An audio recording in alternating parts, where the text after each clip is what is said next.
Hello friends, আলমামেটের চ্যানেলে তোমাদের সকলকে স্বাগত।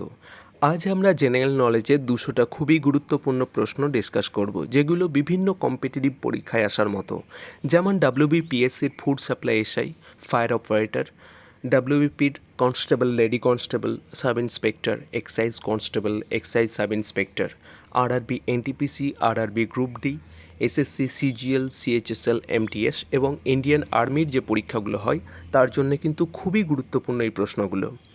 যারা এই ধরনের পরীক্ষা দেবে তাদের জন্য আজকের এই ভিডিওটা শেষ পর্যন্ত দেখো, অবশ্যই খুবই উপকৃত হবে। অবশ্যই শেষ পর্যন্ত দেখো, এটাই রিকোয়েস্ট করব। চলো শুরু করা যাক।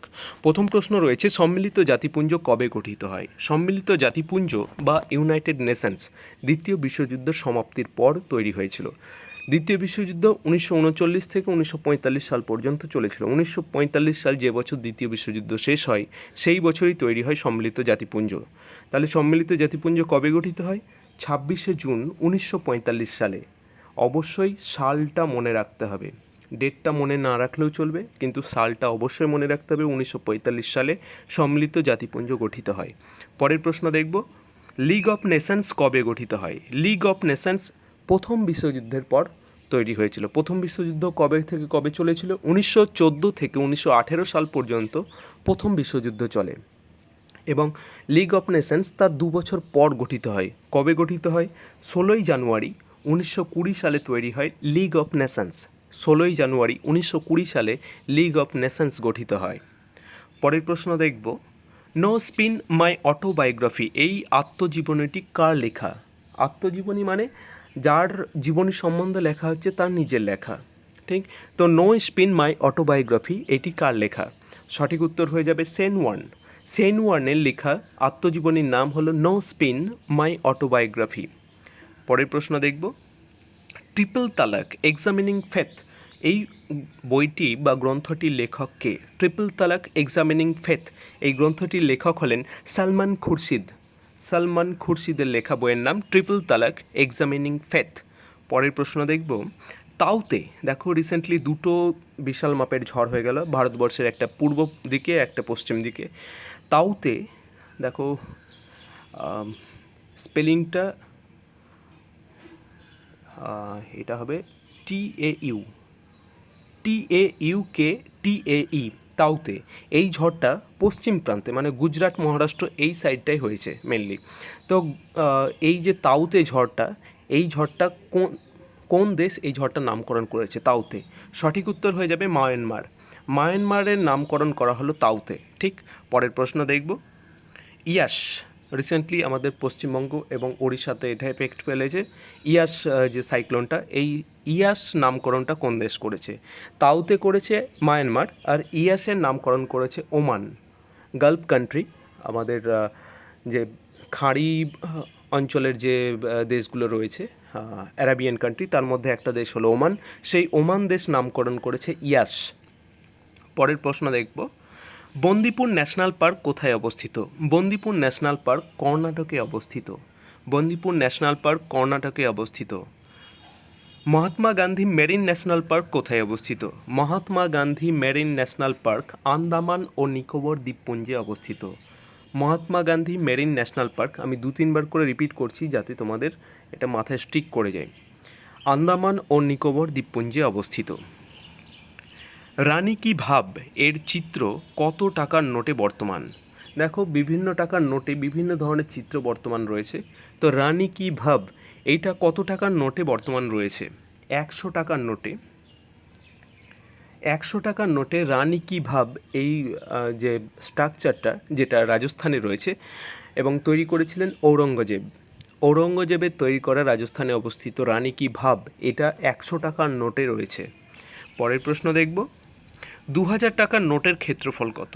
2000 টাকার নোটের ক্ষেত্রফল হলো 66 ইন্টু 166, 66 mm ইন্টু 166 mm বা 66 ইন্টু 166 mm স্কোয়ার। পরের প্রশ্ন দেখব, আধুনিক পর্যায় সারণী কে আবিষ্কার করেছেন? আধুনিক পর্যায় সারণী আবিষ্কার করেন হেনরি মোজলে। দেখো পর্যায় সারণী বললে অবশ্যই মেন্ডেলিভ, কিন্তু যখনই আধুনিক পর্যায় সারণী বলা হবে, যেটা পারমাণবিক সংখ্যা বা পরমাণুর প্রোটন সংখ্যা তার রেসপেক্টে যেটা তৈরি করা হয়েছিল আধুনিক পর্যায় সারণী, সেটা তৈরি করেন হেনরি মোজলে তৈরি করেন আধুনিক পর্যায় সারণী। পরের প্রশ্ন দেখব, অষ্টক সূত্রের প্রবক্তাকে? অষ্টক সূত্র এর প্রবক্তা হলেন নিউল্যান্ড। বিজ্ঞানী নিউল্যান্ড অষ্টক সূত্রের প্রবর্তন করেন। এটাও পর্যায় সারণী রিলেটেড প্রশ্ন। প্রথমে অষ্টক সূত্র দিয়ে এটাকে ত্রয়ী সূত্র, তারপর অষ্টক সূত্র, তারপর মেন্ডেলিফের পর্যায় সারণী সূত্র এলো, তারপর মোজলের আধুনিক পর্যায় সারণী সূত্র এসছে। তো অষ্টক সূত্রের প্রবক্তা হলেন নিউল্যান্ড। পরের প্রশ্ন দেখব, ক্ষেত্রফলের দিক দিয়ে ভারতবর্ষে পশ্চিমবঙ্গের স্থান কত? ক্ষেত্রফলের যদি বিচার করা হয় তাহলে পশ্চিমবঙ্গের স্থান ভারতবর্ষের মধ্যে কততম? সঠিক উত্তর হবে 13তম। 13তম। ক্ষেত্রফলের দিক দিয়ে পশ্চিমবঙ্গের স্থান হলো 13তম। পশ্চিমবঙ্গের সাক্ষরতার হার কত? 2011 যে সেন্সাস বা জনগণনা, সেটা অনুযায়ী পশ্চিমবঙ্গের সাক্ষরতার হার কত? 77.08%। 77.08% পশ্চিমবঙ্গের সাক্ষরতার হার। রাজ্যসভায় পশ্চিমবঙ্গের সিট সংখ্যা কত? দেখো, লোকসভায় সিট সংখ্যা কত আর রাজ্যসভায় সিট সংখ্যা কত, এই দুটো অবশ্যই জানতে হবে। পশ্চিমবঙ্গের থেকে রাজ্যসভায় সিট সংখ্যা হলো 16টি। রাজ্যসভায় সিট সংখ্যা হলো 16টি, আর লোকসভাতে সিট সংখ্যা কত? 42টি। রাজ্যসভায় পশ্চিমবঙ্গের সিট সংখ্যা হলো 16 আর লোকসভায় সিট সংখ্যা হলো 42। পরের প্রশ্ন দেখব, পশ্চিমবঙ্গের বিধান পরিষদ কবে বিলুপ্ত করা হয়? দেখো, বর্তমানে ভারতবর্ষে 6টা রাজ্যে বিধান পরিষদ রয়েছে। লেজিসলেটিভ কাউন্সিল, যেটাকে ইংরেজিতে বলা হয়, লেজিসলেটিভ কাউন্সিল বর্তমানে 6টা রাজ্যেতে রয়েছে, বাকি সবগুলো অ্যাবলিশ করে দেওয়া হয়েছে। তো পশ্চিমবঙ্গে এক সময়তে বিধান পরিষদ ছিল, সেটা কবে অ্যাবলিশ বা হটিয়ে দেওয়া হয়েছে, সরিয়ে দেওয়া হয়েছে বা বিলুপ্ত করা হয়েছে? সঠিক উত্তর হয়ে যাবে 1969 সালে পশ্চিমবঙ্গের বিধান পরিষদ বা লেজিসলেটিভ কাউন্সিল বিলুপ্ত করে দেওয়া হয়। পরের প্রশ্ন, সিকিম কবে গঠিত হয় বা সিকিম ভারতবর্ষের অঙ্গরাজ্য হিসাবে কবে গঠিত হয়? সঠিক উত্তর হয়ে যাবে 1975 সালে। 1975 সালে সিকিম ভারতবর্ষের অঙ্গরাজ্য হিসাবে গঠিত হয় বা যুক্ত হয়। পরের প্রশ্ন, তেলেঙ্গানা কবে গঠিত হয়? তেলেঙ্গানা এখন পর্যন্ত সব থেকে নবীনতম রাজ্য বলতে পারো, মানে সব থেকে লাস্টে এটাই তৈরি হয়েছে। তেলেঙ্গানা কবে তৈরি হয়েছে? 2014 সালে 2রা জুন। 2014 সালে 2রা জুন তেলেঙ্গানা রাজ্যটি গঠিত হয়। পরের প্রশ্ন দেখব, বাস্কেটবল খেলার খেলোয়াড় সংখ্যা কত? বাস্কেটবলে খেলোয়াড় সংখ্যা হলো 5 জন। বাস্কেটবলে খেলোয়াড় সংখ্যা হলো 5 জন। ওয়াটার পোলো খেলায় খেলোয়াড় সংখ্যা কত? ওয়াটার পোলো আর একটা রয়েছে পোলো, পোলোতে 4 জন, ওয়াটার পোলোতে 7 জন। ঠিক, তাহলে ওয়াটার পোলোতে খেলোয়াড় সংখ্যা কত? 7 জন। পরের প্রশ্ন দেখব, মোহাম্মদ বিন কাসিম সিন্ধু প্রদেশ কবে আক্রমণ করেন?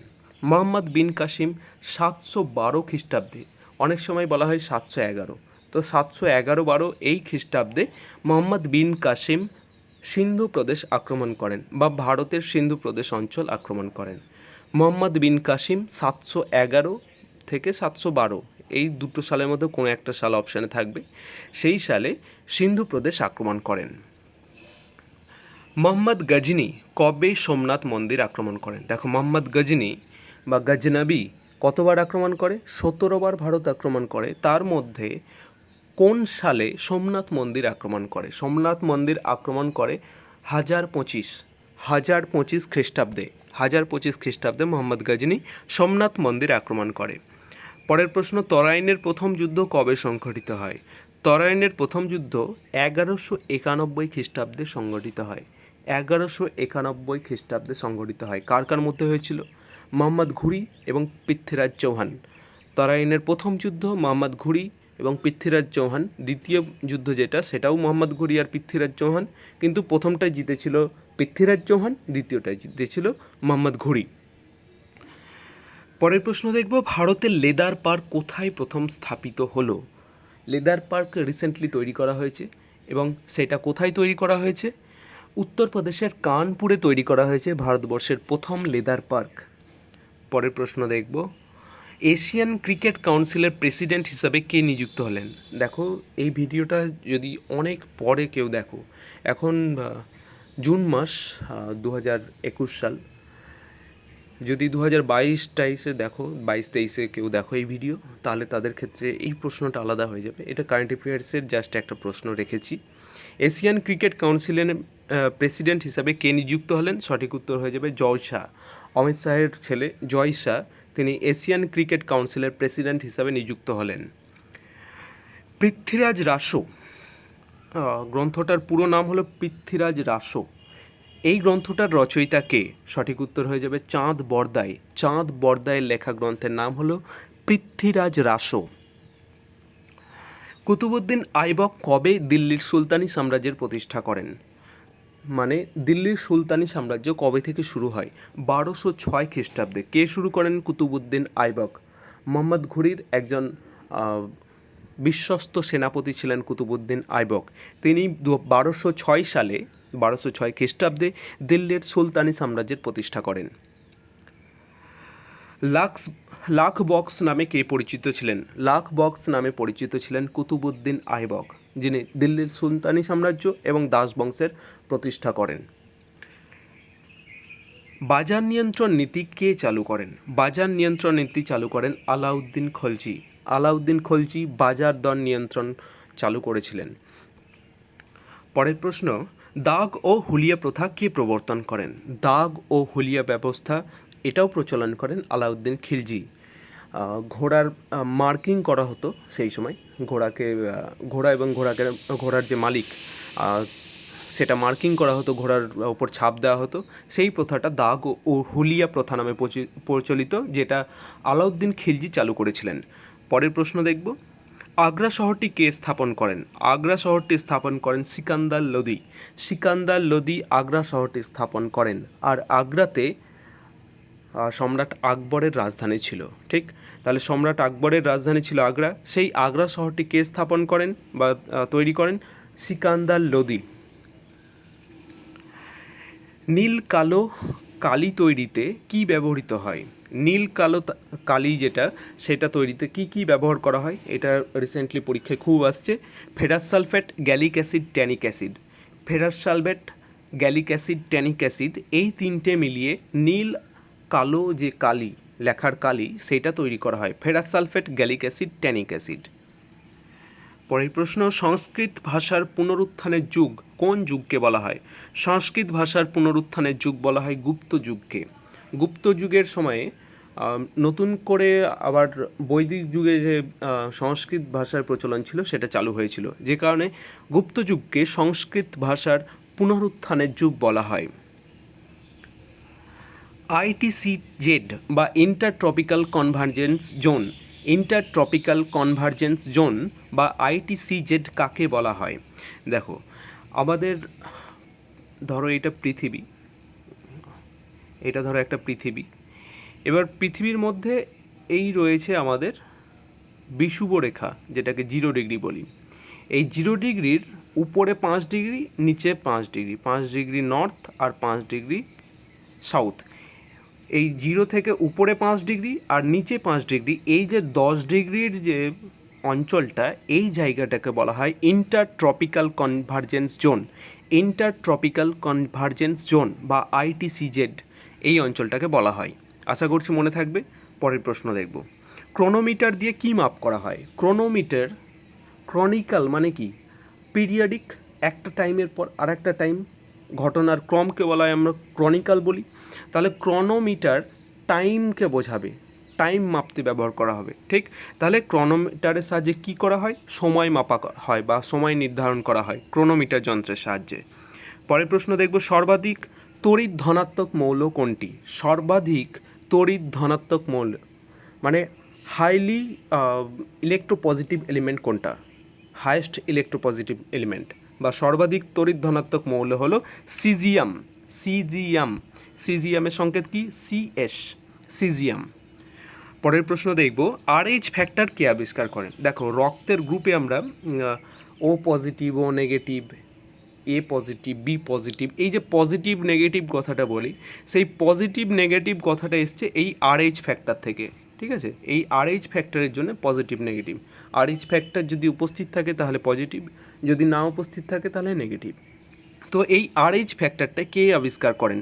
RH ফ্যাক্টর আবিষ্কার করেন কার্ল ল্যান্ডস্টেইনার ও উইনার, দুজন বিজ্ঞানী কার্ল ল্যান্ডস্টেইনার আর উইনার দুজন মিলে RH ফ্যাক্টর আবিষ্কার করেন। পরের প্রশ্ন দেখব, লোহিত রক্তকণিকার জীবনকাল কতদিন? লোহিত রক্তকণিকা টোটাল 120 দিন বাঁচে।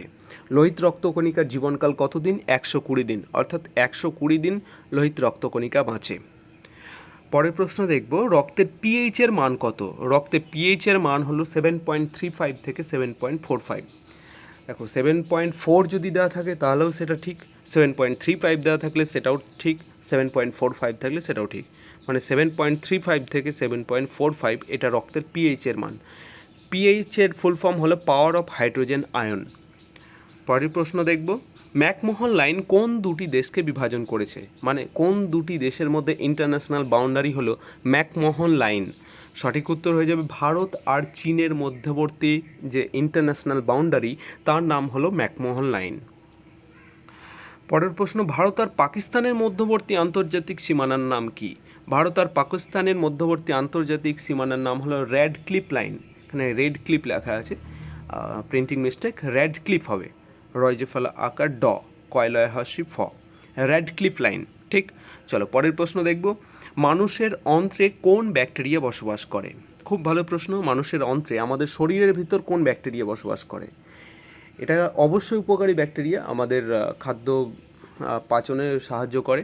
তো মানুষের অন্ত্রে কোন ব্যাকটেরিয়া বসবাস করে? সঠিক উত্তর হয়ে যাবে এসিচেরিচিয়া কোলাই, ই কোলাই বা এসিচেরিচিয়া কোলাই, এসিচেরিচিয়া কোলাই, ই কোলাই ব্যাকটেরিয়া।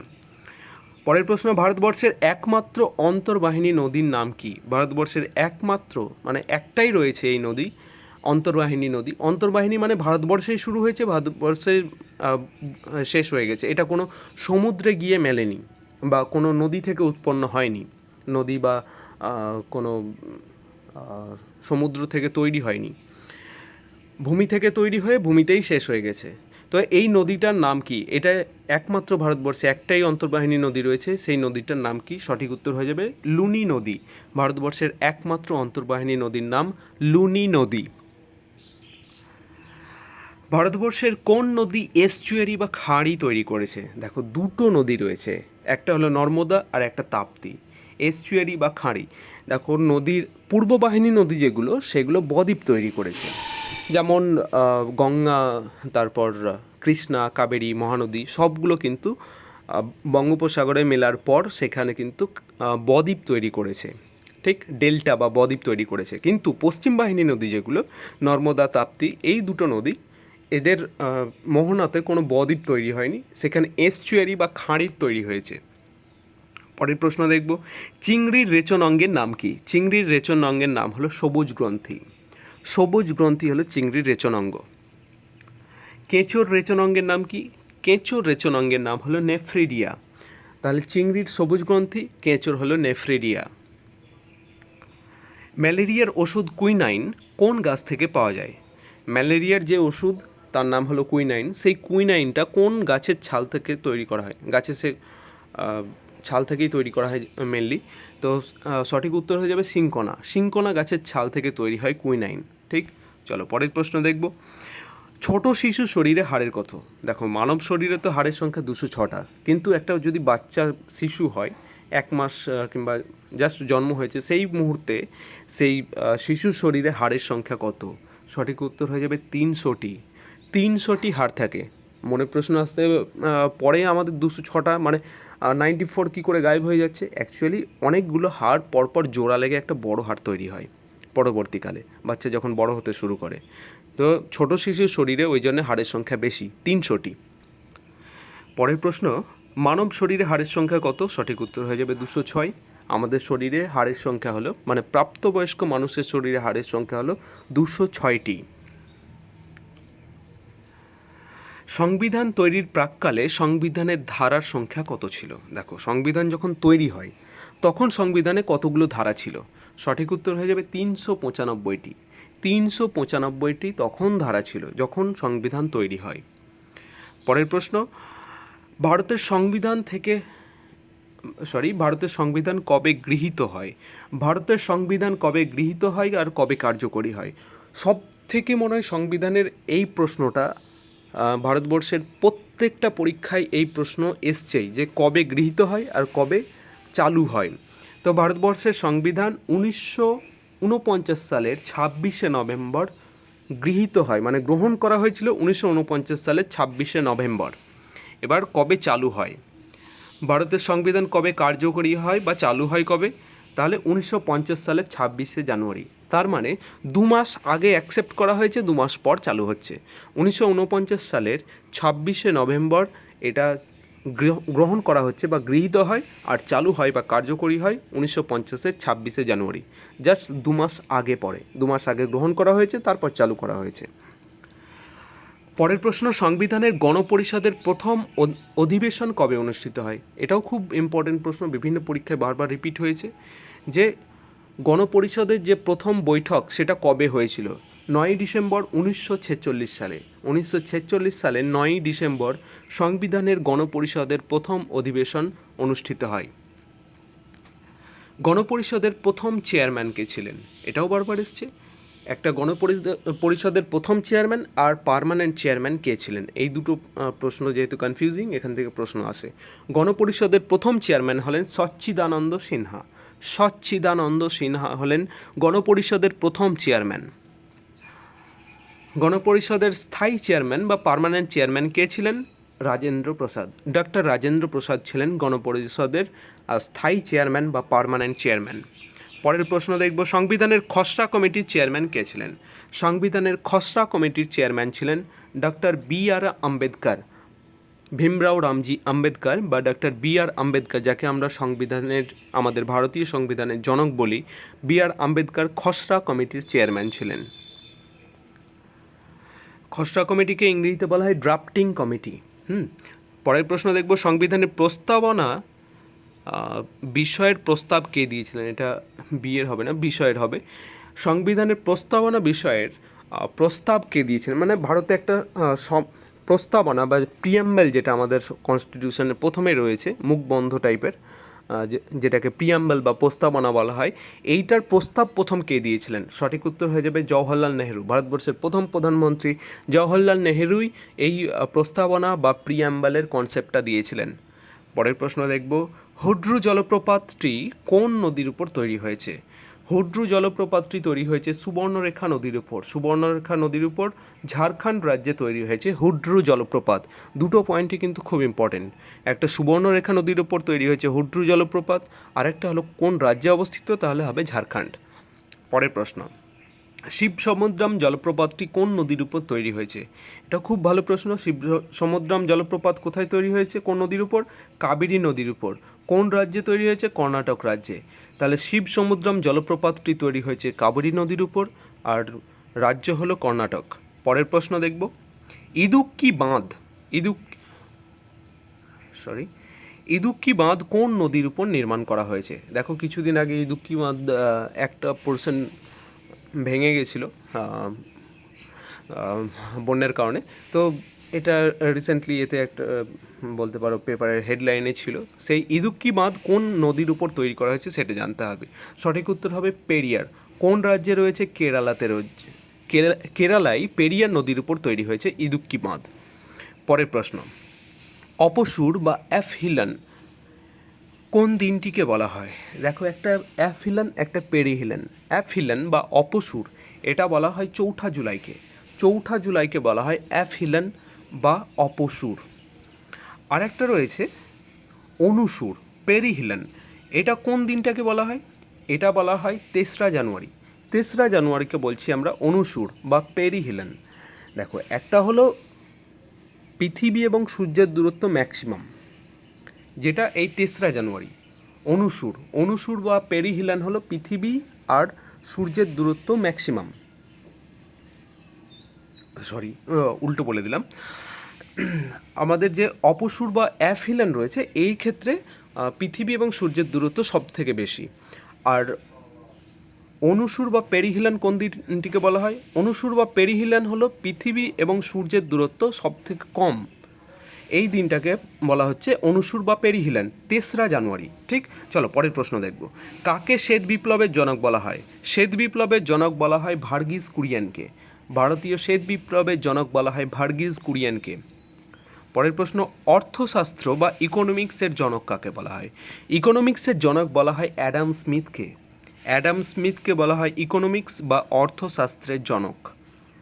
ভারতের প্রথম জাতীয় আয় কে নির্ধারণ করেন? দাদাভাই নৌরোজি। দাদাভাই নৌরোজি, যাকে গ্র্যান্ড ওল্ড ম্যান বলা হতো, তিনি 1867-68 সালে ভারতবর্ষের প্রথম জাতীয় আয় নির্ধারণ করেন। তখন ভারতবর্ষের পার ক্যাপিটা ইনকাম ছিল 20 টাকা। চলো পরের প্রশ্ন দেখব। প্ল্যানিং কমিশন কবে গঠিত হয়? প্ল্যানিং কমিশন এটা গঠিত হয় 1950 সালে। আর আমাদের যেটা পঞ্চবার্ষিকী পরিকল্পনা, সেটা এই প্ল্যানিং কমিশন গঠন হওয়ার পরেই চালু হয়েছিল 1951 সাল থেকে। চলো পরের প্রশ্ন দেখব। কোন পঞ্চবার্ষিকী পরিকল্পনায় হ্যারাড ডুমার মডেলের ভিত্তিতে তৈরি হয়েছিল? দেখো, পঞ্চবার্ষিকী পরিকল্পনা প্রথমটা ছিল হ্যারাড ডুমার। হ্যারড HARROD আর ডুমার DUMAR। প্রথম পঞ্চবার্ষিকী পরিকল্পনাকে বলা হয় হ্যারড ডুমার মডেল। আর দ্বিতীয় যেটা, সেটা প্রশান্তচন্দ্র মহলানবিস মডেল বলা হয়। চলো পরের প্রশ্ন দেখব। কোন পঞ্চবার্ষিকী পরিকল্পনায় ইন্দিরা গান্ধী গরিবি হটাও এই স্লোগানটি দিয়েছিল? এটা পঞ্চম পঞ্চবার্ষিকী পরিকল্পনা, 5th 5-year প্ল্যানিং। ঠিক, পঞ্চম পঞ্চবার্ষিকী পরিকল্পনা, যেটা 1974 থেকে 1978 সাল পর্যন্ত ছিল। দেখো, বাকিগুলো সবগুলো 5 বছর করে হলেও এই একটা পঞ্চবার্ষিকী পরিকল্পনা, যেটা 4 বছর চলেছিল। পরের প্রশ্ন দেখব। নীতি আয়োগ কবে গঠিত হয়? বারবার বিভিন্ন পরীক্ষা এসছে, নীতি আয়োগ কবে গঠিত হয়? 1 জানুয়ারি 2015। 2015-র 1 জানুয়ারিতে নীতি আয়োগ গঠন করা হয়েছে। পরের প্রশ্ন, নমামি গঙ্গে প্রজেক্টের ব্র্যান্ড অ্যাম্বাসেডার কে? নমামি গঙ্গা যে প্রজেক্টটা, তার ব্র্যান্ড অ্যাম্বাসেডার কে? চাচা চৌধুরী। চাচা চৌধুরী একটা কার্টুন, সেই কার্টুনকে ব্র্যান্ড অ্যাম্বাসেডার করা হয়েছে নমামি গঙ্গের। ঠিক, চলো পরের প্রশ্ন দেখব। স্বচ্ছ ভারত অভিযানের ব্র্যান্ড অ্যাম্বাসেডার কে? স্বচ্ছ ভারত অভিযানের ব্র্যান্ড অ্যাম্বাসেডার হলেন অমিতাভ বচ্চন। দেখো, শুরু থেকে রয়েছে বলে এই প্রশ্নটা রেখেছি। জাস্ট পুরো সিরিজে একটা প্রশ্নই কারেন্ট অ্যাফেয়ার্স থেকে রাখা হয়েছিল, যেটা চেঞ্জ হতে পারে প্রথমে বলে দিয়েছি, আর বাকিগুলো কিন্তু চেঞ্জ হওয়ার মতো নয়। স্বচ্ছ ভারত অভিযান প্রথম থেকে শেষ পর্যন্ত এখন পর্যন্ত অমিতাভ বচ্চনই রয়েছে। আশা করছি এটা সরানো হবে না, যদি কোনো বিশাল কন্ট্রোভার্সি না হয়ে যায়। পরের প্রশ্ন দেখব। ইসরো এর হেডকোয়ার্টার বা সদর দপ্তর কোথায় অবস্থিত? সঠিক উত্তর হয়ে যাবে বেঙ্গালুরু। কর্ণাটকের রাজধানী বেঙ্গালুরুতে ইসরো এর হেডকোয়ার্টার অবস্থিত। পরের প্রশ্ন দেখব। ইউরোপিয়ান স্পেস এজেন্সি এর সদর দপ্তর কোথায় অবস্থিত? এটা খুবই ভালো প্রশ্ন, কারণ দেখো, প্রত্যেকটা দেশের তো নিজস্ব স্পেস এজেন্সি রয়েছে এবং তার হেডকোয়ার্টার নিজের দেশে রয়েছে, কিন্তু ইউরোপিয়ান ইউনিয়ন অতগুলো দেশ মিলে, ইউরোপের সমস্ত দেশ মিলে ইউরোপিয়ান ইউনিয়ন, বর্তমানে ব্রিটেনকে বাদ দিয়ে, সেই সমস্ত দেশের মিলে যে ইউরোপিয়ান ইউনিয়ন, তার একটা স্পেস এজেন্সি রয়েছে। সেই স্পেস এজেন্সি কোথায়? তাহলে সঠিক উত্তর হয়ে যাবে ফ্রান্সের প্যারিসে অবস্থিত ইউরোপিয়ান স্পেস এজেন্সি। পরের প্রশ্ন দেখব। দলত্যাগ বিরোধী আইন বা অ্যান্টি ডিফেকশন ল কত নম্বর তফসিলে বর্তমান? 10ম তফসিলে বর্তমান রয়েছে অ্যান্টি ডিফেকশন ল বা দলত্যাগ বিরোধী আইন। খুব ভালো প্রশ্ন, কনস্টিটিউশনের এটা মোস্ট অ্যাওয়েটেড কোশ্চেন বলতে পারো। দলত্যাগ বিরোধী আইন বা অ্যান্টি ডিফেকশন ল, এটা কত নম্বর তফসিল বা শিডিউলে রয়েছে? 10ম তফসিল বা 10th শিডিউলে রয়েছে। সংবিধানে উল্লেখিত 22টি ভাষার উল্লেখ কত নম্বর তফসিলের বর্তমানে? দেখো, 22টা ভাষা আমাদের কনস্টিটিউশনাল স্বীকৃতি পেয়েছে এখন পর্যন্ত। এই 22টি ভাষার উল্লেখ কত নম্বর তফসিল বা শিডিউলে রয়েছে? সঠিক উত্তর হয়ে যাবে 8ম তফসিলে। পশ্চিমবঙ্গের প্রথম নির্বাচিত মুখ্যমন্ত্রী কে? দেখো, পশ্চিমবঙ্গের প্রথম মুখ্যমন্ত্রী প্রফুল্লচন্দ্র ঘোষ, কিন্তু প্রথম নির্বাচিত মুখ্যমন্ত্রী কে? তাহলে হয়ে যাবে ডক্টর বিধানচন্দ্র রায়। ডক্টর বিধানচন্দ্র রায় হলেন পশ্চিমবঙ্গের প্রথম নির্বাচিত মুখ্যমন্ত্রী। মঙ্গলযান মিশন কবে উৎক্ষেপণ করা হয় বা কবে চালু করা হয়? 5ই নভেম্বর 2013 সালে। 2013-র 5ই November Mangalyaan mission, MOM Mars orbiter mission বা মম বলতে পারো, মম মিশন বা মঙ্গলযান মিশন, এটা 2013 সালের 5ই নভেম্বর চালু করা হয়েছিল। হাজার চুরাশির মা গ্রন্থটির রচয়িতা কে? হাজার চুরাশির মা গ্রন্থটির রচয়িতা হলেন মহাশ্বেতা দেবী। মহাশ্বেতা দেবীর বিখ্যাত উপন্যাস হলো হাজার চুরাশির মা। অমিত ও লাবণ্য চরিত্রের স্রষ্টাকে? দেখো, বাংলাতে যতগুলো উপন্যাস রয়েছে তার মধ্যে সবথেকে রোম্যান্টিক কাপেল বলতে পারো অমিত লাবণ্যর যে প্রেম কথা। তো এই অমিত আর লাবণ্য চরিত্রের স্রষ্টাকে? সঠিক উত্তর হয়ে যাবে রবীন্দ্রনাথ ঠাকুর। কোন উপন্যাসে রয়েছে? শেষের কবিতার ক্যারেক্টার, নায়ক নায়িকা হলো অমিত ও লাবণ্য। পরের প্রশ্ন দেখব, বঙ্কিমচন্দ্র চট্টোপাধ্যায়ের আনন্দমঠ কবে প্রকাশিত হয়? আনন্দমঠ প্রকাশিত হয় 1882 সালে। 1882 সালে বঙ্কিমচন্দ্র চট্টোপাধ্যায়ের আনন্দমঠ প্রকাশিত হয়। আমাদের লালাগ্রন্থি থেকে কোন উৎসেচক খরিত হয়? আমাদের লালাগ্রন্থি থেকে উৎসেচক টায়ালিন নামক উৎসেচক খরিত হয়, যেটা শ্বেতসারকে মল্টোজে ভেঙে দেয়। ঠিক, আমাদের লালাগ্রন্থি থেকে একটাই উৎসেচক রয়েছে, টায়ালিন। পরের প্রশ্ন দেখব, কমিউনিস্ট পার্টি অফ ইন্ডিয়া কে প্রতিষ্ঠা করেন? কমিউনিস্ট পার্টি অফ ইন্ডিয়া কে প্রতিষ্ঠা করেন? মানবেন্দ্রনাথ রায়। ডেটার জন্য বলে দিচ্ছি, কবে তৈরি হয়? 1925 সালে তৈরি হয় communist party of India, CPI, যেটা তৈরি হয়েছিল কবে? 1925 সালে। কে তৈরি করেন? মানবেন্দ্রনাথ রায় বা MN রায় যাকে বলা হয়। পরের প্রশ্ন দেখব, শিবসেনা পার্টির প্রতীক কী? দেখো, শিবসেনা পার্টি বর্তমানে মহারাষ্ট্রের রুলিং পার্টি। তো শিবসেনা পার্টির প্রতীক কী? তীর ধনুক। তীর ধনুক হলো শিবসেনা পার্টির প্রতীক বা সিম্বল। কোন মশাকে বাঘ মশা বলা হয়? এডিস মশাকে বাঘ মশা বলা হয়। এডিস মশাকে বাঘ মশা বলা হয়। টাইগার মসকিটো বলা হয়। দুধে কোন অ্যাসিড থাকে? দুধে ল্যাকটিক অ্যাসিড থাকে। দুধের মধ্যে কোন অ্যাসিড থাকে? Lactic acid. পরের প্রশ্ন দেখব, ফুসফুসের পর্দার নাম কি? মানে ফুসফুসের পর্দাকে কি বলা হয়? প্লুরা বলা হয়। ফুসফুসের পর্দাকে কি বলা হয়? প্লুরা বলা হয়। পরের প্রশ্ন, সব থেকে ভারী ধাতু কোনটি? সব থেকে ভারী ধাতু হলো অসমিয়াম। সব থেকে ভারী ধাতু অসমিয়াম। সব থেকে ভারী মৌল ইউরেনিয়াম। ঠিক, সব থেকে ভারী ধাতু কি? অসমিয়াম। অসমিয়ামের সংকেত কি? OS।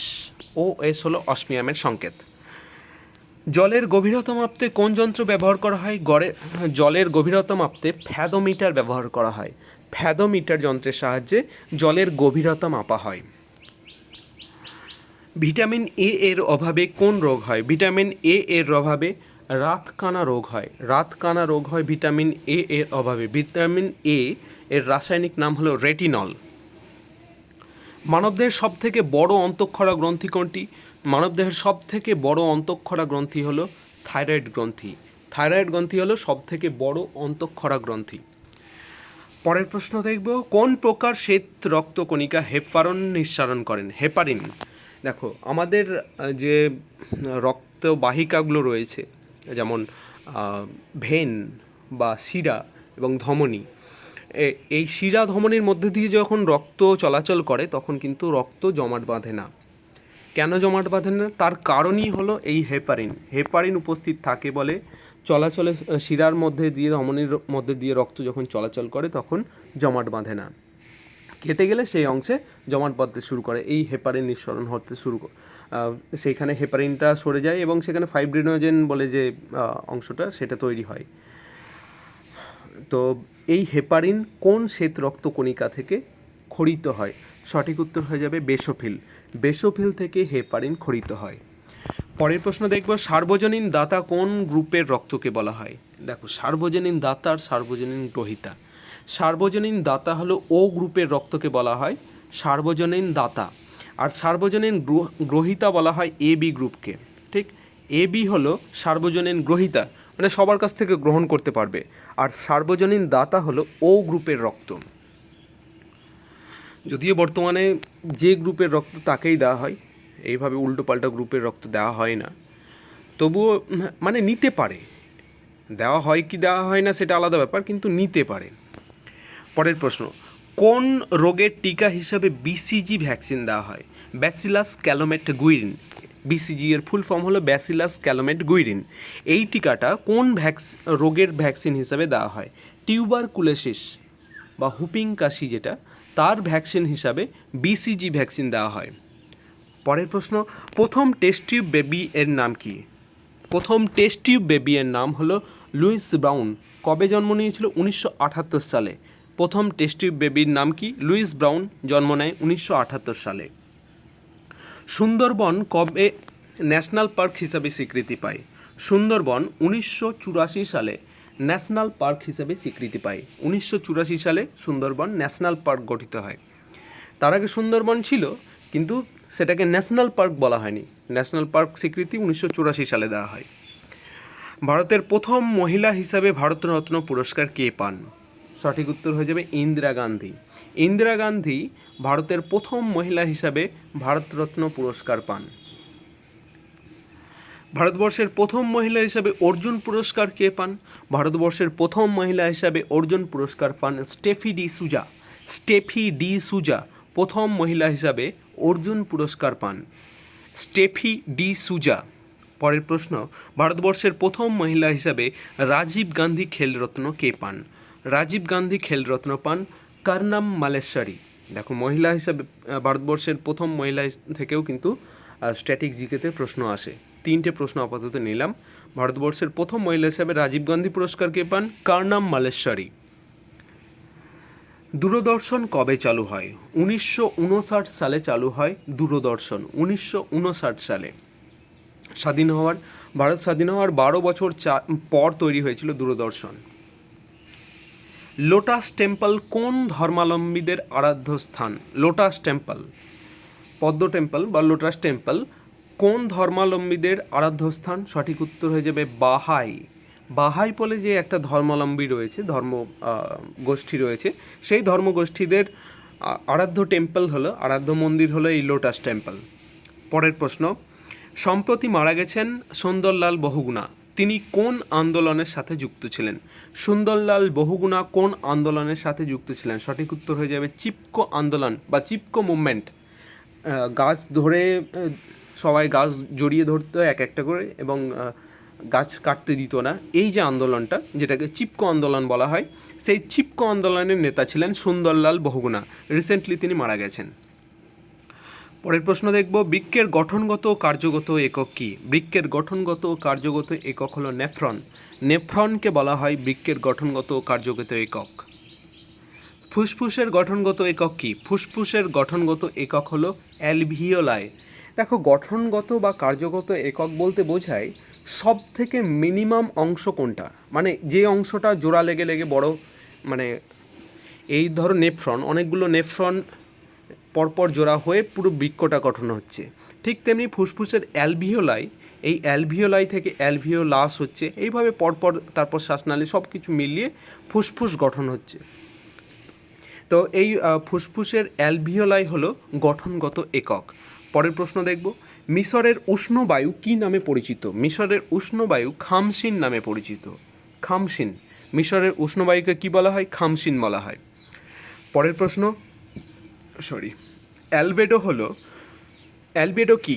অ্যালবেডো হলো সৌরশক্তির চেয়ে ভূপৃষ্ঠ থেকে যে অংশ মানে সৌরশক্তির যে অংশটা পৃথিবীর বুকে আসছে এবং তার মধ্যে কিছুটা অংশ পৃথিবীর বুকে থেকে যাচ্ছে, বাকি অংশটা মহাকাশে ফিরে যাচ্ছে। মহাকাশে যে অংশটা ফিরে যাচ্ছে, প্রতিফলিত হয়ে ফিরে চলে যাচ্ছে, সেই অংশটাকে বলা হয় অ্যালবেডো। ঠিক, অ্যালবেডো হলো সৌরশক্তির সেই অংশটা যেটা ভূপৃষ্ঠ থেকে প্রতিফলিত হয়ে মহাশূন্যে ফিরে যায়।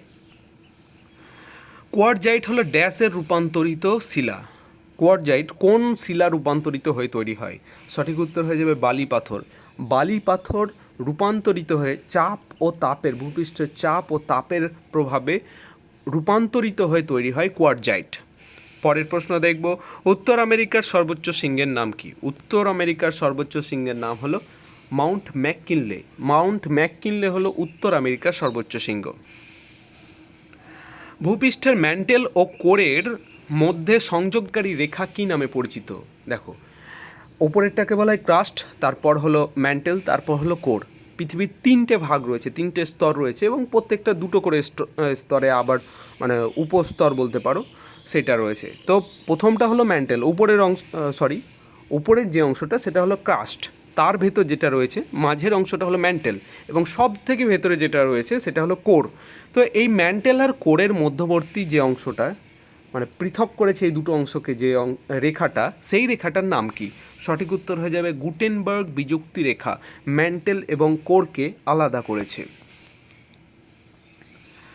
1 ডিগ্রি অক্ষাংশের পার্থক্যে ভূপৃষ্ঠের দূরত্বের পার্থক্য কত হবে? যদি অক্ষরেখা দেখো, অক্ষরেখা কত রয়েছে, উপর দিকে 90 ডিগ্রি রয়েছে, নিচের দিকে 90 ডিগ্রি রয়েছে, ঠিক? এবার 0 থেকে 1 ডিগ্রি 2 ডিগ্রি এইভাবে পরপর পরপর বাড়তে বাড়তে 90 ডিগ্রি হচ্ছে নিচের দিকে এবং উপর দিকে দুদিকেই। তো 0 থেকে 1 ডিগ্রির মধ্যে যে পার্থক্যটা, 0 থেকে 1 ডিগ্রির মধ্যে যে পার্থক্য, এই পার্থক্যটা ভূপৃষ্ঠের পার্থক্য হিসাবে কত? ধরো এই হলো আমাদের পৃথিবী, এবার এইখানে রয়েছে আমাদের 0 ডিগ্রি রেখা, এর পরে এইটা রয়েছে 1 ডিগ্রি রেখা। এই 0 ডিগ্রি আর 1 ডিগ্রির পার্থক্যের জন্য ভূপৃষ্ঠের পার্থক্য কত হয়ে যাবে? সঠিক উত্তর হয়ে যাবে 111 কিলোমিটার বা 111 কিমি। 1 ডিগ্রি অক্ষাংশের পার্থক্যে ভূপৃষ্ঠের পার্থক্য হয় 111 কিমি, অ্যাকচুয়ালি 111.2 কিমি। পরের প্রশ্ন দেখব, আরটিআই অ্যাক্ট বা তথ্যের অধিকার আইন কবে পাস হয়? আরটিআই অ্যাক্ট বা তথ্যের অধিকার আইন পাস হয় 2005 সালে। 2005 সালে আরটিআই অ্যাক্ট পাস হয়।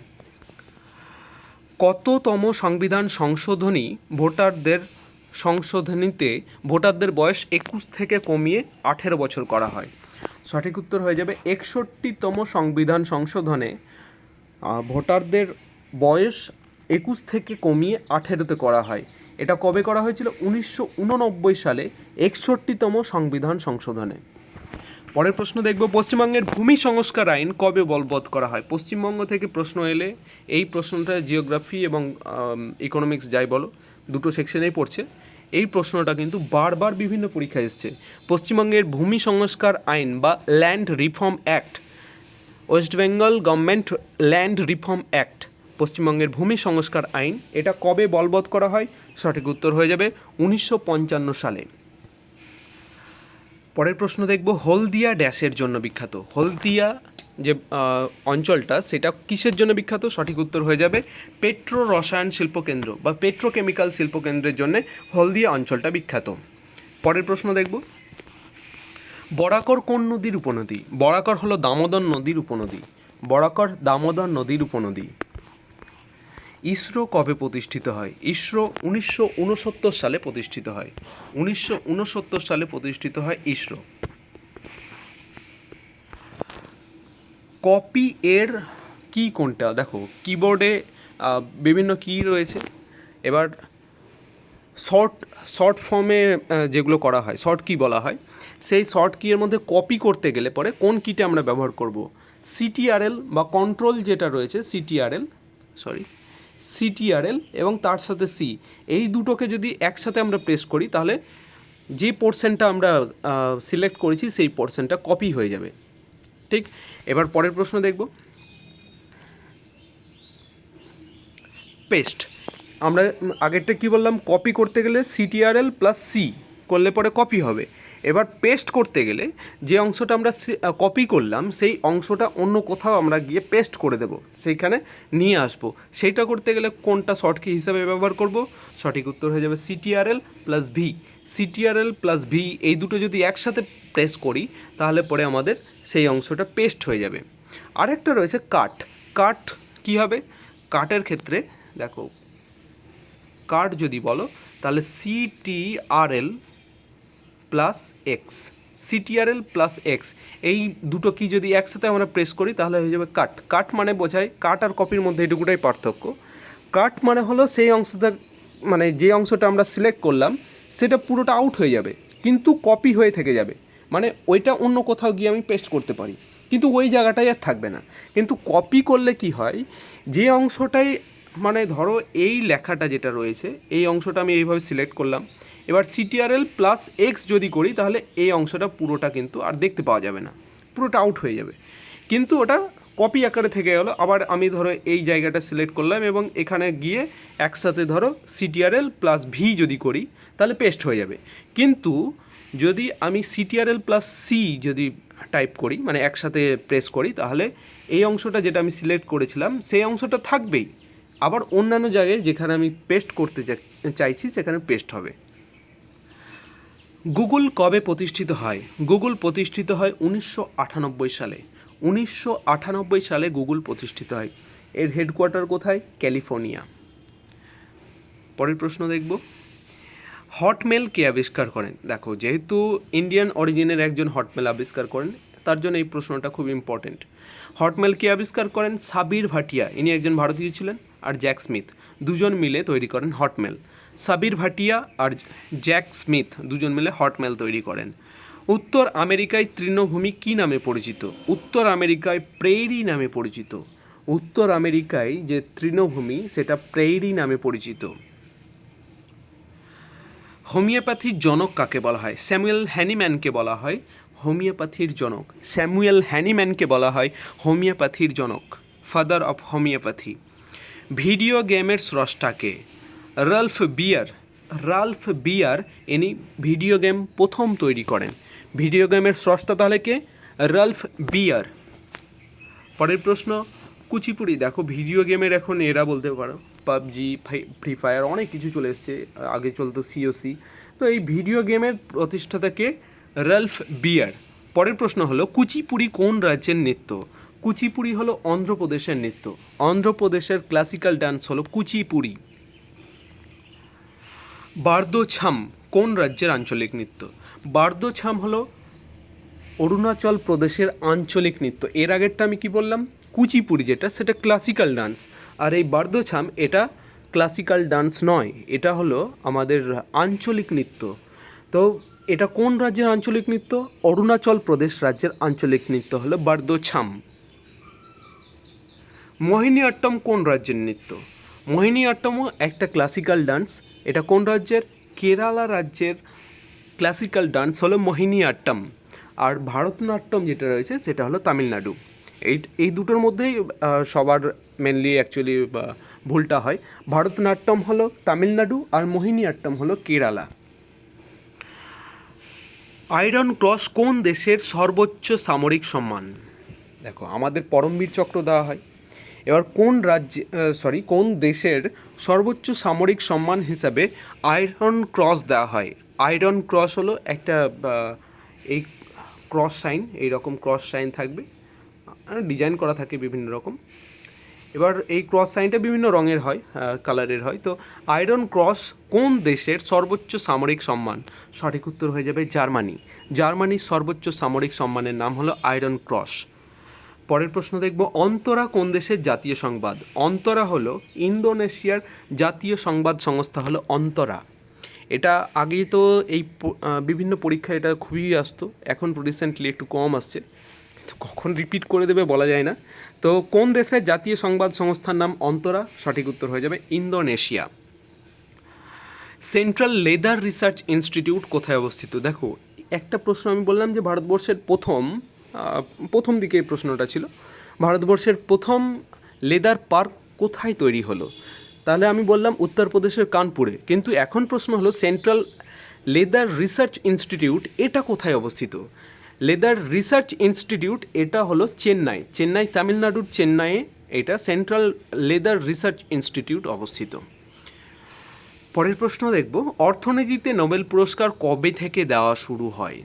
অর্থনীতিতে নোবেল পুরস্কার কবে থেকে দেওয়া শুরু হয়? 1968 সালে।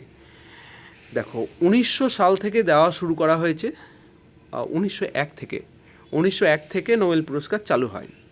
তো 1968 সালে গিয়ে অর্থনীতিতে নোবেল পুরস্কার দেওয়া চালু হয়। তাহলে এটা সব থেকে লাস্টে দেওয়া শুরু করা হয়েছে। নোবেল পুরস্কার বর্তমানে 6টা সেকশনে দেওয়া হয়, তার মধ্যে সব থেকে লাস্ট হলো এই অর্থনীতি, 1968 সালে যেটা চালু করা হয়েছে। পরের প্রশ্ন দেখব, ছত্রাক সংক্রান্ত বিদ্যাকে কি বলা হয়? ছত্রাক নিয়ে যদি আমরা ফাঙ্গাস নিয়ে পড়াশোনা করি তাহলে সেই পড়াশোনাটাকে কি বলা হয়? মাইকোলজি বলা হয়। ছত্রাক সংক্রান্ত বিদ্যাকে বলা হয় মাইকোলজি। লজি থেকে এই প্রশ্নটা কিন্তু খুবই ইম্পর্ট্যান্ট। বারবার বিভিন্ন পরীক্ষায় এসছে। রিসেন্টলি এই প্রশ্নটা আসার কিন্তু মানে প্রবণতা বেড়ে গেছে। ছত্রাক সংক্রান্ত বিদ্যাকে কি বলা হয়? মাইকোলজি। বিশ্ব ক্যান্সার দিবস কবে পালিত হয়? ফেব্রুয়ারি মাসের 4 তারিখ, 4 ফেব্রুয়ারি বিশ্ব ক্যান্সার দিবস হিসেবে পালিত হয়। তাহলে বিশ্ব ক্যান্সার দিবস কবে? 4 ফেব্রুয়ারি। বিশ্ব জল দিবস কবে পালিত হয়? বিশ্ব জল দিবস পালিত হয় 22শে মার্চ। 22শে মার্চ তারিখে বিশ্ব জল দিবস পালিত হয়। পরের প্রশ্ন, বিশ্ব পরিবেশ দিবস কবে পালিত হয়? বিশ্ব পরিবেশ দিবস 5ই জুন। দেখো 3টে আমরা ডেট নিলাম, একটা ক্যান্সার দিবস 4 ফেব্রুয়ারি, তারপর আরেকটা কী জানি নিলাম, হ্যাঁ বিশ্ব জল দিবস যেটা 22শে মার্চ, আর বিশ্ব পরিবেশ দিবস 5ই জুন। ঠিক, চলো বিশ্ব পরিবেশ দিবস তো হবে কবে? 5ই জুন। বিরজু মহারাজ কোন নৃত্যের সাথে যুক্ত? বিরজু মহারাজ কত্থকের সাথে যুক্ত। কত্থক কোন দেশের? উত্তর ভারত মেনলি, উত্তর ভারতের এটা নৃত্য কত্থক। এটাও একটা ক্লাসিক্যাল ড্যান্স, কিন্তু উত্তর ভারতের মধ্যে উত্তরপ্রদেশ মেনলি। ঠিক, বিরজু মহারাজ তাহলে কোন নৃত্যের সাথে যুক্ত? কত্থকের সাথে যুক্ত। পরের প্রশ্ন, মোসাদ। মোসাদ কোন দেশের গোয়েন্দা সংস্থা বা ইন্টেলিজেন্স এজেন্সি হলো মোসাদ? কোন দেশের? সঠিক উত্তর হয়ে যাবে ইসরায়েলের গোয়েন্দা সংস্থা বা ইন্টেলেকচুয়াল বলতে পারো, গোয়েন্দা সংস্থা, সেটা হলো ইসরায়েলের গোয়েন্দা সংস্থার নাম মোসাদ। এবং মনে করা হয় যে আমেরিকার থেকেও এটা বেশি অ্যাক্টিভ, এবং এর যে যতগুলো বলতে পারো ইনভেস্টিগেশন করেছে, যতগুলো অপারেশন করেছে, ম্যাক্সিমাম সব থেকে 95% অ্যাকিউরেসি রেট হলো মোসাদের, যেটা ইসরায়েলের গোয়েন্দা সংস্থা। চলো পরের প্রশ্ন দেখব, হফম্যান কাপ কোন খেলার সাথে যুক্ত? হফম্যান কাপ হলো লন টেনিস। লন টেনিস খেলার সাথে যুক্ত হলো হফম্যান কাপ। পরের প্রশ্ন, বুদ্ধচরিতের রচয়িতা কে? বুদ্ধচরিতের রচয়িতা হলো কবি অশ্বঘোষ। অশ্বঘোষের লেখা গ্রন্থের নাম হলো বুদ্ধচরিত। পরের প্রশ্ন দেখব, এ টেল অফ টু সিটিজ এই গ্রন্থটির রচয়িতা কে? এ টেল অফ টু সিটিজ, দুটো সিটির গল্প, দুটো নগরের গল্প বা শহরের গল্প। কার লেখা? চার্লস ডিকেন্সের লেখা a tale of two cities. Mother India গ্রন্থটির রচয়িতা কে? মাদার ইন্ডিয়া গ্রন্থটির রচয়িতা হলেন ক্যাথরিন মায়ো। মাদার ইন্ডিয়া গ্রন্থের রচয়িতা কে? Catherine mayo. খুব ভালো প্রশ্ন। পরের প্রশ্ন, প্রথম 100% সাক্ষরতার হারযুক্ত জেলা কোনটি? দেখো ভারতবর্ষের এরকমও অনেক জেলা রয়েছে যেখানে সাক্ষরতার হার 100%। তো প্রথম 100% সাক্ষরতা হারযুক্ত জেলা কোনটি সেটা জানতে হবে। সেটা হলো এর্নাকুলাম। এর্নাকুলাম কোন রাজ্যে রয়েছে? কেরালার এর্নাকুলাম। কেরালার এর্নাকুলাম। চলো পরের প্রশ্ন, ভারতের প্রথম শিক্ষামন্ত্রী কে ছিলেন? প্রথম শিক্ষামন্ত্রী ছিলেন মৌলানা আবুল কালাম আজাদ। আবুল কালাম আজাদ ছিলেন ভারতবর্ষের প্রথম শিক্ষামন্ত্রী। পরের প্রশ্ন, ওলদেনীয় লেঙ্গাই। দেখো এই যে আগ্নেয়গিরিটা, এইটা আরণ্যক উপন্যাস যদি কেউ পড়ে থাকো, একসময় 9-10 সিলেবাসে এই ওলদেনীয় লেঙ্গাই নিয়ে একটা অগ্নিদেবের শয্যা যত সম্ভব নাম ছিল, অগ্নিদেবের শয্যা। তো বিভূতিভূষণ বন্দ্যোপাধ্যায়ের লেখা, চাঁদের পাহাড় থেকে নেওয়া হয়েছিল, সরি আরণ্যক নয়, চাঁদের পাহাড়। চাঁদের পাহাড়ের একটা অংশ যেটা অগ্নিদেবের শয্যা বলে রাখা হতো 9-10 সিলেবাসে, সেখানেই ওলদেনীয় লেঙ্গাই এই আগ্নেয়গিরিটার উল্লেখ রয়েছে। সেই ওলদেনীয় লেঙ্গাই আগ্নেয়গিরি কোন দেশে রয়েছে? সঠিক উত্তর হয়ে যাবে তানজানিয়া দেশে রয়েছে ওলদেনীয় লেঙ্গাই। তানজানিয়াতে অবস্থিত এই ওলদেনীয় লেঙ্গাই আগ্নেয়গিরিটি। পরের প্রশ্ন, সহস্র হ্রদের দেশ কাকে বলা হয়? সহস্র হ্রদের দেশ মানে হাজার হ্রদের দেশ কাকে বলা হয়? হাজার লেক রয়েছে যেখানে। সঠিক উত্তর ফিনল্যান্ড। ফিনল্যান্ডকে বলা হয় সহস্র হ্রদের দেশ। দেখো নোকিয়া যে কোম্পানিটা, নোকিয়া কোম্পানির হেডকোয়ার্টার হলো এই ফিনল্যান্ডে। ফিনল্যান্ডের রাজধানীর নাম হলো হেলসিঙ্কি। ফিনল্যান্ডের রাজধানীর নাম কি? হেলসিঙ্কি। ফিনল্যান্ডের কোম্পানি হলো নোকিয়া। একসময় নোকিয়ার মোবাইল মোটামুটি সব বাড়িতেই ব্যবহার হয়েছে। তো চলো পরের প্রশ্ন দেখব, সর্বপ্রথম কে রাজীব গান্ধী খেলরত্ন পুরস্কারে ভূষিত হন? সঠিক উত্তর হয়ে যাবে বিশ্বনাথন আনন্দ। বিশ্বনাথন আনন্দ প্রথম ভারতবর্ষের রাজীব গান্ধী খেলরত্ন পুরস্কার প্রাপক। দেখো বিশ্বনাথন আনন্দ কোন খেলার সাথে যুক্ত? দাবা খেলার সাথে যুক্ত, চেস খেলার সাথে যুক্ত হলেন বিশ্বনাথন আনন্দ। পরের প্রশ্ন দেখব, ফতেপুর সিক্রি কে নির্মাণ করেন? সম্রাট আকবর তৈরি করেন ফতেপুর সিক্রি। ফতেপুর সিক্রি কে নির্মাণ করেন? সম্রাট আকবর। অন্ধ্রকেশরী নামে কে পরিচিত ছিলেন? অন্ধ্রকেশরী নামে পরিচিত ছিলেন টি প্রকাশম। টি প্রকাশম অন্ধ্রকেশরী নামে পরিচিত। পরের প্রশ্ন, কন্যাশ্রী প্রকল্প কবে চালু করা হয়? 2013 সালে 1 অক্টোবর। অবশ্যই এই ডেটটাও কিন্তু জানতে হবে, 2013 1 অক্টোবর কন্যাশ্রী চালু হয়। অক্টোবরের শুরুতে 2013 সালে কন্যাশ্রী প্রকল্প চালু হয়। কোন জ্বালানির তাপন মূল্য সর্বাধিক? সঠিক উত্তর হয়ে যাবে হাইড্রোজেন। হাইড্রোজেন পুড়িয়ে সব থেকে বেশি তাপ উৎপন্ন হয়, হাইড্রোজেনের তাপন মূল্য সর্বাধিক। পিভিসি এর মনোমার কি? পিভিসির ফুল ফর্ম যদি জানো তাহলেই মনোমারের নাম জানা হয়ে যাবে, পলিভিনাইল ক্লোরাইড, পলিভিনাইল ক্লোরাইড। পলি রয়েছে, পলি মানে হলো পলিমার, পলিটা আউট করে দাও তাহলেই বাকি অংশটা হলো মনোমার। ভিনাইল ক্লোরাইড হলো পিভিসির মনোমার। চলো পরের প্রশ্ন দেখব, ভিনিগার আসলে কি? ভিনিগার দেখো 10% অ্যাসিটিক অ্যাসিড। অ্যাসিটিক অ্যাসিডের সংকেতটাও লিখে দিই, CH3COOH। এটা হলো অ্যাসিটিক অ্যাসিড বা ইথানোয়িক অ্যাসিডের রাসায়নিক সংকেত। দেখো এবার ভিনিগার, এই যে অ্যাসিটিক অ্যাসিড বা ইথানোয়িক অ্যাসিড, এর 10% জলীয় দ্রবণ ভিনিগার নামে পরিচিত, যেটা রান্নার ক্ষেত্রে ব্যবহার করা হয়, মাংস রান্নার ক্ষেত্রে মেনলি ব্যবহার করা হয়। চলো পরের প্রশ্ন দেখব, পাকিস্তান নামটি কে প্রথম চয়ন করেন? পাকিস্তান নামটি চয়ন করেন চৌধুরী রহমত আলী। কবে? 1933 সালে। 1933 সালে পাকিস্তান এই কথাটা সর্বপ্রথম ব্যবহার করেন চৌধুরী রহমত আলী। জল থেকে অ্যালকোহলকে কোন পদ্ধতিতে আলাদা করা হয়? আংশিক পাতন বা ফ্র্যাকশনাল ডিস্টিলেশন। এই পদ্ধতিতে অ্যালকোহলকে জল থেকে আলাদা করা হয়, সেপারেট করা হয় আংশিক পাতন বা ফ্র্যাকশনাল ডিস্টিলেশন পদ্ধতিতে। পরের প্রশ্ন, পেট্রোলে অ্যান্টি নকিং এজেন্ট হিসাবে কি ব্যবহার করা হয়? দেখো পেট্রোল তো হাইলি ফ্লেমেবল, একটুতেই জ্বলে যায়। তো গাড়ি যখন আমরা চালাই তখন তো ঝাঁকুনি হয়, সেই ঝাঁকুনিতেও কিন্তু আগুন ধরে দিতে পারে। যাতে এই ঝাঁকুনিতে আগুন না ধরে অ্যান্টি নকিং এজেন্ট হিসাবে, নক মানে তো ধাক্কা লাগা, তো অ্যান্টি নকিং এজেন্ট হিসাবে কি ব্যবহার করা হয়? টেট্রা ইথাইল লেড ব্যবহার করা হয়। টেট্রা ইথাইল লেড ব্যবহার করা হয় অ্যান্টি নকিং এজেন্ট হিসাবে। চলো কার্বোরান্ডামের রাসায়নিক নাম কি? কার্বোরান্ডামের রাসায়নিক নাম হলো silicon carbide. Silicon carbide, SiC। Silicon কার্বাইডের রাসায়নিক নাম, সিলিকন কার্বাইডকে নর্মালি বলা হয় কার্বোরান্ডাম। পরের প্রশ্ন, দার্শনিকের যে উল, এর রাসায়নিক নাম কি? দার্শনিকের উলের রাসায়নিক নাম হলো জিঙ্ক অক্সাইড, যার সংকেত হলো ZnO। জিঙ্ক অক্সাইডকে বলা হয় দার্শনিকের উল। পরের প্রশ্ন, কত নম্বর ধারাকে B.R. আম্বেদকর সংবিধানের হৃদয় ও আত্মা, হার্ট অ্যান্ড সোল, হৃদয় ও আত্মা বলে আখ্যা দিয়েছেন?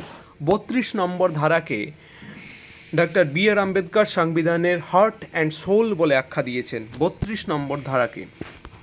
পরের প্রশ্ন দেখব, কত নম্বর ধারায় ন্যাশনাল এমার্জেন্সি বা জাতীয় আপৎকালের কথা উল্লেখ রয়েছে? 352 নম্বর ধারায় জাতীয় আপৎকাল বা ন্যাশনাল এমার্জেন্সির কথা বলা হয়েছে। দেখো ন্যাশনাল এমার্জেন্সি এখন পর্যন্ত 3বার ডিক্লেয়ার করা হয়েছে। এখন পর্যন্ত কবার? 3বার। 1962 সালে, 1971 সালে, 1975 সালে 3বার ন্যাশনাল এমার্জেন্সি বা জাতীয় আপৎকাল ভারতবর্ষে ঘোষণা করা হয়েছে, যার উল্লেখ রয়েছে 352 নম্বর ধারাতে। পরের প্রশ্ন দেখব, রাজ্যে রাষ্ট্রপতি শাসন এর প্রয়োগ কত নম্বর ধারায় বর্ণিত হয়েছে? 352তে বললাম ন্যাশনাল এমার্জেন্সি, আর 356তে রয়েছে স্টেট এমার্জেন্সি বা রাষ্ট্রপতি শাসন। রাষ্ট্রপতি শাসন তাহলে কততে? 356 নম্বর ধারাতে। পরের প্রশ্ন দেখব, কত নম্বর ধারায় ধর্মনিরপেক্ষতার কথা বলা হয়েছে? ধারা 25-এ সকল ধর্মের মানুষের নিজের ধর্ম পালন করার অধিকার রয়েছে, এই কথা বলা রয়েছে 25 নম্বর ধারাতে। ঠিক, এটাকে ধর্মনিরপেক্ষতার ধারা বলা হয়, ধারা 25-কে। পরের প্রশ্ন দেখব, কত নম্বর সংবিধান সংশোধনীতে সম্পত্তির অধিকারকে মৌলিক অধিকার তালিকা থেকে সরিয়ে সাধারণ আইনি অধিকারের মর্যাদা দেওয়া হয়েছে? মানে প্রথমে ছিল এটা মৌলিক অধিকার, কিন্তু পরে এটাকে সরিয়ে দিয়ে করে দেওয়া হয়েছে সাধারণ আইনি অধিকার। এটা কত নম্বর ধারাতে? সম্পত্তির অধিকার যেটা, সেটা একসময় ছিল মৌলিক অধিকার। মানে ধরো আমার যে সম্পত্তি রয়েছে সেই সম্পত্তিটা আমারই, ওটা সরকার কোনোভাবে হস্তক্ষেপ করতে পারবে না, এটা একসময় মৌলিক অধিকার ছিল, ঠিক। কিন্তু বর্তমানে এই অবস্থাটা নেই। ধরো আমার বাড়ির মধ্যে একটা কয়লা খনি পাওয়া গেছে আমার বাড়ির নিচে, মাটির নিচে, তো সরকার এটাকে জব্দ করে নিতে পারে, তার পরিবর্তে অবশ্যই আমাকে একটা জায়গা দেবে, কিন্তু আমার যে জায়গাটা ছিল সেই জায়গাটা কিন্তু আমার হবে না, সেটা সরকার নিয়ে নেবে। এইটা কত নম্বর ধারা সংবিধান সংশোধনে এটা মানে চেঞ্জ করা হয়েছে কবে? 44তম সংবিধান সংশোধনে, 44তম সংবিধান সংশোধনীতে বা কনস্টিটিউশনাল অ্যামেন্ডমেন্ট অ্যাক্টে এটাকে চেঞ্জ করে দেওয়া হয়েছে। প্রথমে ছিল 31 নম্বর, সেখান থেকে চেঞ্জ করে দেওয়া হয়েছে 300A, 300 ক এই ধারাতে এটাকে চেঞ্জ করে দেওয়া হয়েছে। এবং এই 44তম সংবিধান সংশোধনী কবে হয়েছিল? 1978 সালে। চলো পরের প্রশ্ন দেখব, আকবরের সভাকবির নাম কি? আকবরের সভাকবির নাম ছিল ফৈজি। আকবরের সভাকবির নাম ছিল ফৈজি। কবুলিয়ত ও পাট্টা ব্যবস্থার কে প্রচলন করেন? কবুলিয়ত ও পাট্টা ব্যবস্থার প্রচলন করেন শেরশাহ। শেরশাহ চালু করেন কবুলিয়ত ও পাট্টা ব্যবস্থা। পরের প্রশ্ন, পানিপথের প্রথম যুদ্ধ কবে সংঘটিত হয়? 1526 সালে বাবর আর ইব্রাহিম লোদির মধ্যে সংঘটিত হয় পানিপথের প্রথম যুদ্ধ। পানিপথের প্রথম যুদ্ধতে সুলতানি সাম্রাজ্য শেষ হচ্ছে এবং মোগল সাম্রাজ্য শুরু হচ্ছে 1526 সালে। পরের প্রশ্ন দেখব, স্যার টমাস রো কার দরবারে এসেছিলেন? স্যার টমাস রো এসেছিলেন জাহাঙ্গীরের দরবারে। জাহাঙ্গীরের দরবারে এসেছিলেন স্যার টমাস রো। এটা ব্রিটিশদের ইস্ট ইন্ডিয়া কোম্পানির তরফ থেকে এসেছিলেন স্যার টমাস রো জাহাঙ্গীরের দরবারে। পরের প্রশ্ন, পলাশির যুদ্ধ কবে হয়েছিল? পলাশির যুদ্ধ হয়েছিল 23শে জুন 1957 সালে। 1957 নয়, 1757। 1757 সালের 23শে জুন পলাশির যুদ্ধ হয়েছিল। পরের প্রশ্ন, আলীনগরের সন্ধি কবে হয়? আলীনগরের সন্ধি হয়েছিল 1757 সালে। দেখো, আলীনগরের সন্ধিতে ব্রিটিশদের ক্ষতি হয়েছিল, মানে ব্রিটিশরা হেরে গেছিলো, তার জন্যে আলীনগরের সন্ধি করতে বাধ্য হয়েছিল সিরাজউদ্দৌলার সাথে 1757 সালে, ঠিক। পরের প্রশ্ন দেখব, বক্সারের যুদ্ধ কবে সংঘটিত হয়? এর আগেরটা দেখলাম পলাশি যুদ্ধ কত? 1757। বক্সারের যুদ্ধ হলো 1764 সালে, ঠিক। 1764 সালে মীর কাসিমের সাথে ইংরেজদের যুদ্ধ হয়েছিল, বক্সারের যুদ্ধ। পরের প্রশ্ন দেখব, শ্রীরঙ্গপত্তমের সন্ধি কবে স্বাক্ষরিত হয়? শ্রীরঙ্গপত্তমের সন্ধি 1792 সালে সংঘটিত হয়। কার কার মধ্যে হয়েছিল? টিপু সুলতান এবং ইংরেজদের মধ্যে। শ্রীরঙ্গপত্তমের সন্ধি কাদের মধ্যে স্বাক্ষরিত হয়? টিপু সুলতান ও ইংরেজদের মধ্যে শ্রীরঙ্গপত্তমের সন্ধি 1792 সাল। খুব ভালো প্রশ্ন, এই সালটা অবশ্যই মনে রাখবে, শ্রীরঙ্গপত্তম 1792 সাল। অধীনতামূলক মিত্রতা নীতি কে প্রচলন করেন? অধীনতামূলক মিত্রতা নীতি কে প্রচলন করেন? Lord Wellesley. কে প্রথম গ্রহণ করেছিল? হায়দ্রাবাদের নিজাম। হায়দ্রাবাদের নিজাম প্রথম অধীনতামূলক মিত্রতা নীতিতে যুক্ত হয়, আবদ্ধ হয়। এটা চালু করেছিল কে? Lord Wellesley. বঙ্গভঙ্গের সময় ভারতের ভাইসরয় কে ছিলেন? বঙ্গভঙ্গ যখন হয় তখন ভারতবর্ষের ভাইসরয় কে ছিলেন? লর্ড কার্জন ছিলেন। বঙ্গভঙ্গ কবে হয়েছিল? 1905 সালে। তখন কে ভাইসরয় ছিলেন? Lord Curzon. পরের প্রশ্ন দেখব, সতীদাহ প্রথার অবসান কবে হয়? সতীদাহ প্রথার অবসান হয় 1829 সালে। 1829 সালে সতীদাহ প্রথা অবসান হয়। তখন ভারতবর্ষের গভর্নর জেনারেল কে ছিলেন? Lord Bentinck. Lord William Bentinck ছিলেন তখন ভারতবর্ষের গভর্নর জেনারেল 1829 সালে। পরের প্রশ্ন দেখব, বর্তমানে ভারতের হাইকোর্টের সংখ্যা কত? দেখো, রিসেন্টলি একটা লাস্ট হাইকোর্ট যদি বলতে যাও তাহলে পরে অন্ধ্রপ্রদেশের হাইকোর্ট হলো সব থেকে লাস্ট হাইকোর্ট, যেটা ভারতবর্ষের 25তম হাইকোর্ট। বর্তমানে ভারতের হাইকোর্টের সংখ্যা কত তাহলে? 25টি। সর্বশেষ হলো অন্ধ্রপ্রদেশের। চলো পরের প্রশ্ন দেখব, পশ্চিমবঙ্গের প্রথম রাজ্যপাল কে ছিলেন? চক্রবর্তী রাজা গোপালাচারী হলো পশ্চিমবঙ্গের প্রথম রাজ্যপাল। মানে বর্তমানে কে রয়েছেন? জগদীপ ধানকর। দেখো এই ভিডিও যদি অনেক পরে গিয়েও দেখো তাহলে তখন অবশ্যই রাজ্যপাল তো চেঞ্জ হবে, কিন্তু প্রথম রাজ্যপাল কখনোই চেঞ্জ হবে না। প্রথম কে ছিলেন? চক্রবর্তী রাজা গোপালাচারী বা সিআর, সিআর যাকে বলা হয়। ঠিক, চলো পরের প্রশ্ন দেখব।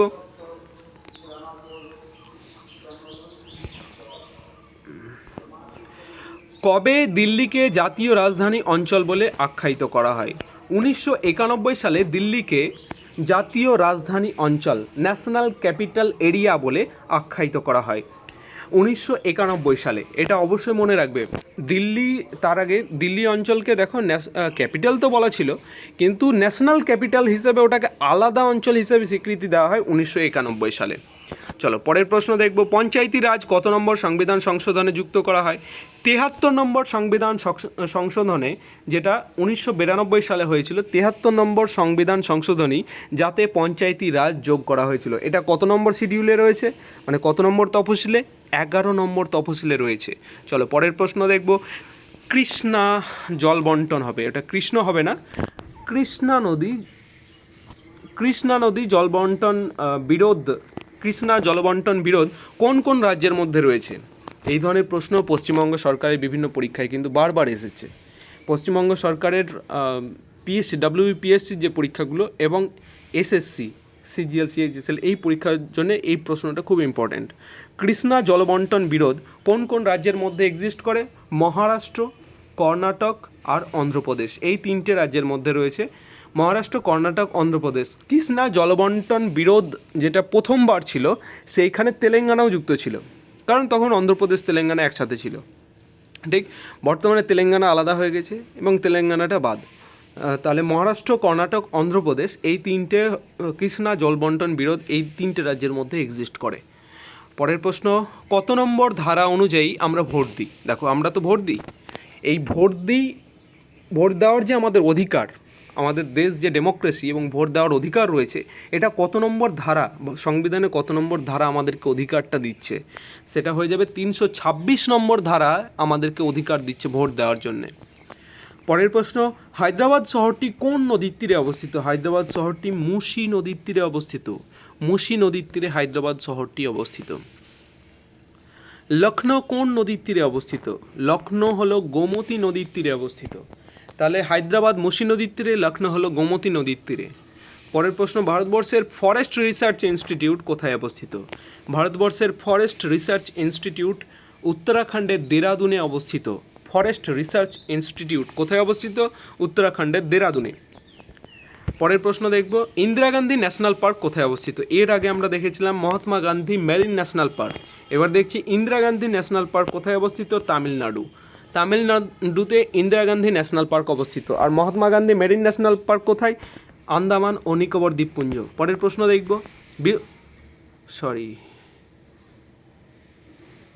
এটা কফি হবে না, এটা হবে কবে, কবে ব্যাংক জাতীয়করণ বা ন্যাশনালাইজেশন ব্যাংক কবে করা হয়? দেখো দুটো সাল, একটা হলো 1969 সাল আর একটা হলো 1980 সাল। এই দুটো সালে ব্যাংক ন্যাশনালাইজেশন বা ব্যাংক জাতীয়করণ করা হয়। প্রথমবার করা হয়েছিল 14টা, 1969 সালে করা হয়েছিল 14টি, আর 1980 সালে করা হয়েছিল 6টা। ঠিক, 14 আর 6 20টা, তার মধ্যে একটা ব্যাংক মার্জ হয়ে গেছিলো, মহিলা ব্যাংক যেটা, সেটা মার্জ হয়ে গেছিলো। ঠিক, তাহলে পরে টোটাল 19টা ব্যাংক জাতীয়করণ করা হয়, যদিও ইনিশিয়ালি 20টা ব্যাংক করা হয়েছিল 1969 সালে আর 1980 সালে। পরের প্রশ্ন দেখব, প্রধানমন্ত্রী উজ্জ্বলা যোজনা কোন ক্ষেত্রের সাথে যুক্ত? উজালা যোজনা একটা রয়েছে আর একটা উজ্জ্বলা যেটা, সেটা এলপিজি গ্যাস কানেকশান। ঠিক, এলপিজি গ্যাস কানেকশানের ক্ষেত্রে এই প্রধানমন্ত্রী উজ্জ্বলা যোজনাটা যুক্ত। আর প্রধানমন্ত্রী উজালা যোজনা যদি বলা হয় তাহলে সেক্ষেত্রে হবে এলইডি ল্যাম্পের যে যোজনা, সেটা হলো উজালা যোজনা। পরের প্রশ্ন দেখব, কবে প্রথম হিউম্যান ডেভেলপমেন্ট ইন্ডেক্স প্রবর্তন করা হয়েছিল? 1995 সালে প্রথম হিউম্যান ডেভেলপমেন্ট ইন্ডেক্স চালু করা হয়। হিউম্যান ডেভেলপমেন্ট ইন্ডেক্স কবে চালু করা হয়? 1995 সালে। বর্তমানে এইচডিআই বা হিউম্যান ডেভেলপমেন্ট ইন্ডেক্সে ভারতের র্যাঙ্ক কত, সেটা তোমরা কমেন্ট বক্সে কমেন্ট করে জানাবে। পরের প্রশ্ন, শক্তির এসআই একক কি? শক্তির এসআই একক হলো জুল। শক্তির এসআই একক কি? জুল। পরের প্রশ্ন, চাপের এসআই একক কি? দেখো, শক্তির হলো জুল আর চাপের হলো পাস্কাল। পাস্কালকে আবার এইরকমও লেখা হয়, নিউটন পার মিটার স্কোয়ারও কিন্তু লেখা হয়। ঠিক, চাপের এসআই একক নিউটন পার মিটার স্কোয়ার, এইটাকেই বলা হয় পাস্কাল। চলো পরের প্রশ্ন দেখব, লেন্সের ক্ষমতার একক কি? লেন্সের ক্ষমতার একক হলো ডায়াপ্টার। ডায়াপ্টার, যেটাকে ক্যাপিটাল ডি দিয়ে ডিনোট করা হয়, ডায়াপ্টার লেন্সের একক।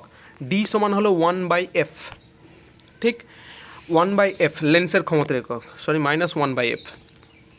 পরের প্রশ্ন, মৌলিক রং কোনটি? দেখো, অ্যাকচুয়ালি প্রশ্ন যেটা আছে, কোনটি মৌলিক রং নয়, এটা প্রশ্ন আসে। তো মৌলিক রং কোনগুলো সেইগুলো জানলে পরে বাকিটা নয় হয়ে যাবে। তো মৌলিক রং কোনটি?